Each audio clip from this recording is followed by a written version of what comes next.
Radhe Radhe my soul family. Hope आप सबकी journey smoothly चल रही है और डिवाइन की प्रॉपर गाइडेंस से सबको मिल रहा है।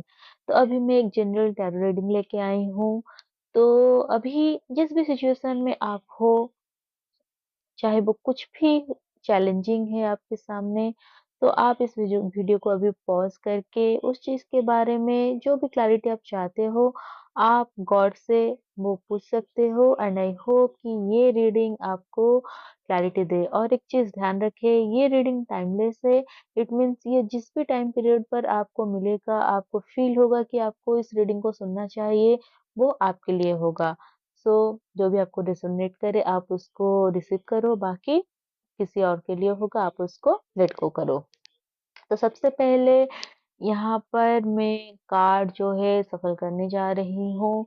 तो क्या है जो यूनिवर्स अभी आपको बताना चाहते हैं?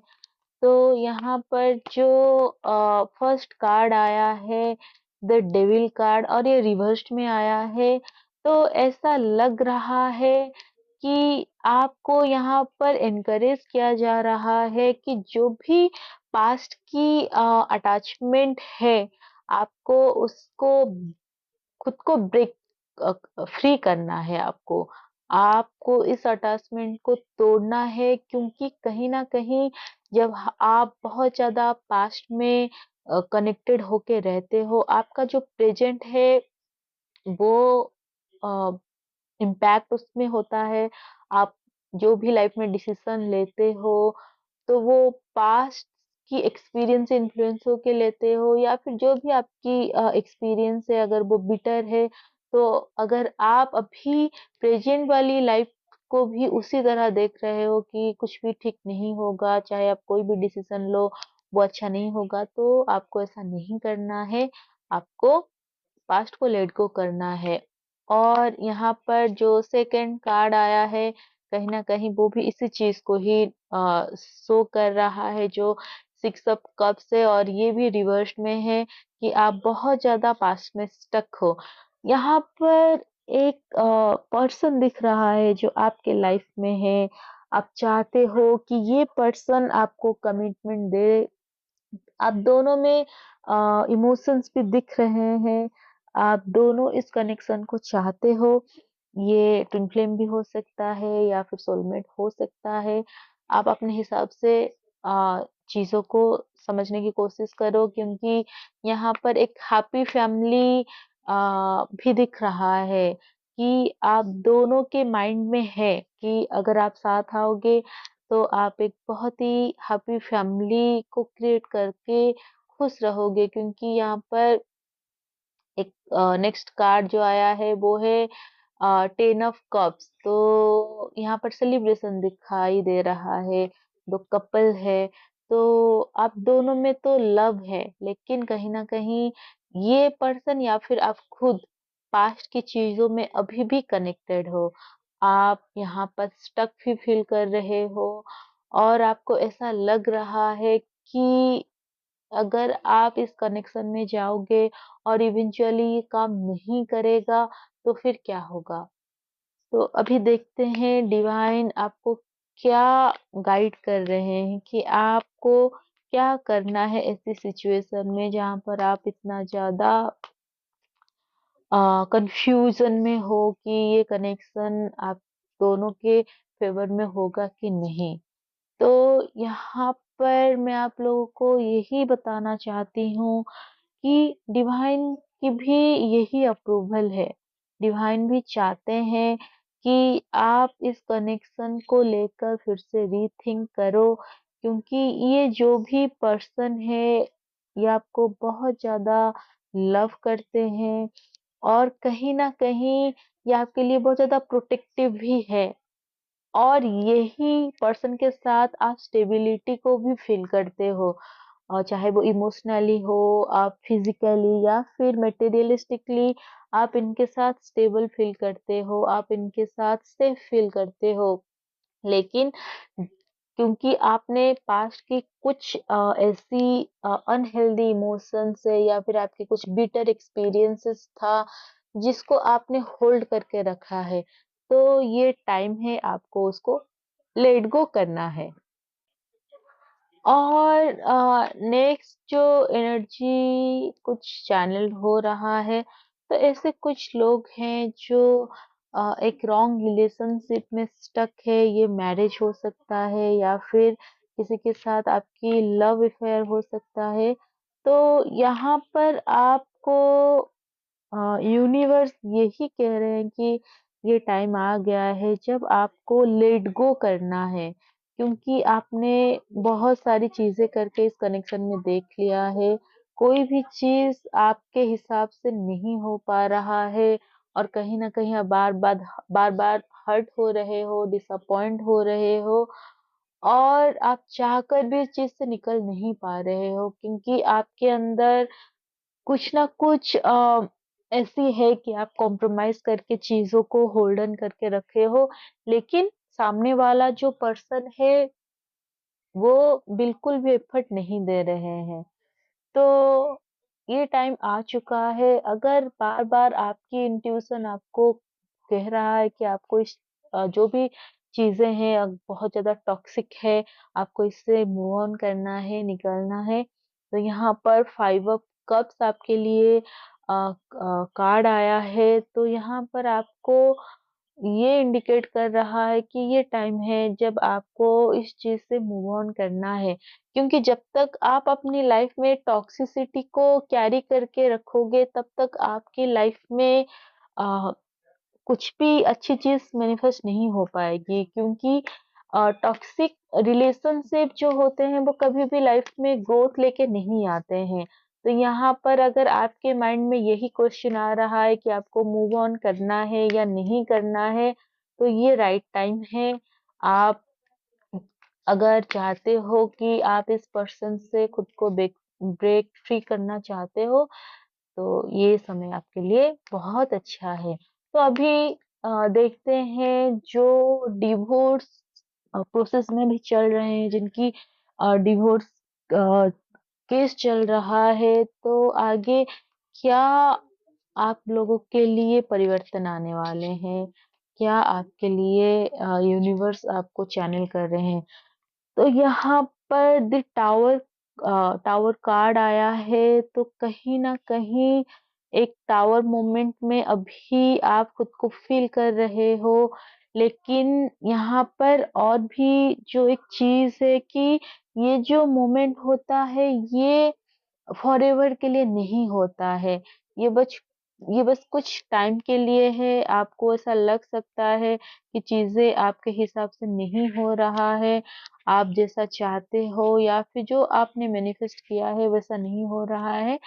तो ये बस कुछ ही टाइम की बात है। थोड़े से टाइम के बाद सब कुछ चेंज हो जाएगा और आपके फेवर में ही चीजें होने जा रहे हैं। बस आपको यहाँ पर फेथ रखना है। कभी कभी क्या होता है कि हमें लगता है कि चीजें हमारे हिसाब से नहीं हो रहा है या फिर डिवाइन की जो जस्टिस है वो आपको नहीं मिल रहा है, लेकिन ऐसा नहीं होता है। डिवाइन हमेशा काम करते हैं, बस यहाँ पर आपको फेथ रखना है और जो भी आपके अंदर डर है इस टाइम आपको उसको लेट गो करना है। तभी जाकर क्या होगा, आप अपने ट्रू पावर में आओगे और जब आप अपने ट्रू पावर में आओगे तब आपको क्लैरिटी भी मिल जाएगा कि आपको आगे क्या करना है। तो यहाँ पर आपको बिल्कुल भी फेथ नहीं छोड़ना है, आपको आगे काम करना है। और जो लोग कुछ लीगल केस में फंसे हुए हैं, जिन लोगों को अभी तक जस्टिस नहीं मिला है, तो आपको यूनिवर्स यही बताना चाहते हैं कि आगे आपके लिए विक्ट्री है, यानी कि आपको डिवाइन की जस्टिस मिलने जा रही है। तो यहाँ पर आपको पूरी तरह से गॉड को सरेंडर करके आगे बढ़ना है, क्योंकि आपके लिए सारी चीजें हो रही है जैसा आपके लिए अच्छा है। तो यहाँ पर आपको अपनी हार्ट की सुननी है, आपको बिल्कुल भी लॉजिकल नहीं होना है, आपको अपनी इंट्यूशन के साथ कनेक्ट होकर डिसीजन लेना है। और इसके साथ-साथ भी आपके लिए जो नेक्स्ट कार्ड यहाँ पर निकल के आया है, ये 9 ऑफ वांड्स है, जो कि आपकी स्ट्रेंथ को ही रिप्रेजेंट कर रहा है, तो आपको बिल्कुल भी अपनी स्ट्रेंथ को नहीं भूलना है इस समय। और जब आपका समय बुरा होता है, हमेशा याद रखो, बुरे समय के बाद अच्छे टाइम ज़रूर आता है। तो जैसे अच्छे टाइम को आप सेलिब्रेशन के साथ, हैप्पीनेस के साथ अ काटते हो, उसी तरह जब लाइफ में डिफ़िकल्टी आती है, डिफ़िकल्ट सिचुएशन या टाइम आपको मिलता है, चैलेंजिंग सिचुएशन आपको मिलता है, उस समय आपको धैर्य के साथ काम करना है, आपको पेशेंस रखना है। तभी जाकर क्या होगा, आप लाइफ की हर सिचुएशन को डील कर पाओगे, क्योंकि जैसे दिन होता है, दिन के बाद रात होता है, जैसे धूप आते हैं, छाँव आते हैं, बारिश होती है, उन सारी चीज़ों को हमें डील करना होता है, फेस करना होता है। उसी तरह लाइफ में भी हमेशा ना तो खुशी रहती है और ना ही हमेशा दुःख रहता है। तो खुशी में आप ग्राउंडेड रहो, और जब आपको बहुत ज़्यादा डिफ़िकल्टी मिल रहा है, आपको लग रहा है कि आपके साथ जस्टिस नहीं हो रहा है, तो आपको ये याद रखना है, गॉड सबके लिए है, उनके नज़र में आप सब इक्वल हो। तो अगर अभी आपको चैलेंजिंग मिल रहा है, टफ टाइम मिल रहा है, तो कहीं न कहीं ये आपकी या तो कोई डीड है जो पास्ट में आपने किया है, या फिर इसी लाइफ का कुछ कर्म है, या फिर डिवाइन ही आपको किसी गलत चीज़ से प्रोटेक्ट करने के लिए ये सिचुएशन दिए हैं। तो आपको यहाँ पर सरेंडर एंड पेशेंस रखना है, और जैसे ही आप अपने ट्रू पावर में आओगे, जो कि एक डिवाइन पावर होता है, जो जो डिवाइन पावर में आते हैं, वो डिवाइन के दिए गए हर चीज़ से खुश होते हैं, कंपैशनेट होते हैं। वैसे जैसे अगर आपने स्टोरी सुना होगा, जो भगवान के बहुत बड़े भक्त भी थे और मित्र भी थे, जिनका नाम था सुदामा। तो उनकी लाइफ में बहुत सारी खराब टाइम आए, चैलेंजिंग सिचुएशन आया, लेकिन उनके अंदर भगवान के लिए जो भक्ति भाव था, वो अपने मित्र से जो प्रेम करते थे, वो कभी कम नहीं हुआ। इवन जब वो भगवान के पास भी गए, जब भगवान ने उनको अपनी दुःख या फिर सुख के बारे में पूछा, तो उन्होंने सब कुशल-मंगल ही बताया। जब भगवान उनको ये भी हिंट दिए कि अगर तुम्हें कुछ भी चाहिए, कोई भी मदद तुम माँग सकते हो, तभी भी उन्होंने कहा कि सब बढ़िया है, सब बढ़िया है। तो ये सिर्फ़ वो दिखाने के लिए नहीं कह रहे थे, क्योंकि जब उनके अंदर वो भक्ति भाव आ गया था, जो वो सरेंडर कर चुके थे अपनी भगवान को या फिर अपने मित्र को, तो उनको जो खराब समय भी उनको मिल रहा था, उनको लग रहा था कि उन्हीं की ही देन है, उन्हीं की ब्लेसिंग है। तो वो उसको खुशी-खुशी अपना रहे थे।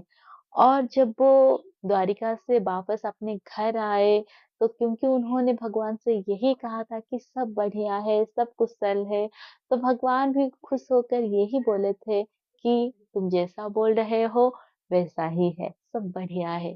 तब जब वो घर लौट के आए, तो उनकी जो दुनिया है वो पूरी तरह बदल चुका था। उनकी जो कुटिया थी वो महल में बदल चुकी थी। उनके बच्चे जिनको खाना भी नसीब नहीं हो रहा था, जिनके पास फटे कपड़े भी तक उनको नसीब नहीं हो रहा था, वो जो राजकुमार के भांति कपड़े पहने थे, उनके पास प्रचुर खाना-पीना था, और उनकी पत्नी, जिनको वो कभी भी एक अच्छे कपड़े में नहीं देखे थे, वो एकदम लक्ष्मी बनकर खड़ी थी। तो यही होता है, जब हम भगवान को सरेंडर करते हैं और अपनी डिवाइन एनर्जी में रहते हैं, कंपैशनेट में रहते हैं, तब हमारे जीवन भी ऐसे बदल जाता है और हमें पता भी नहीं चलता। तो आपको भी बिल्कुल वैसे ही रहना है, पॉजिटिव माइंडसेट के साथ, पॉजिटिव एटीट्यूड के साथ आगे बढ़ना है। सो होप ये रीडिंग आपको हेल्प करे आपकी सिचुएशन को डील करने में और समझने में। Radhe Radhe and God bless you all.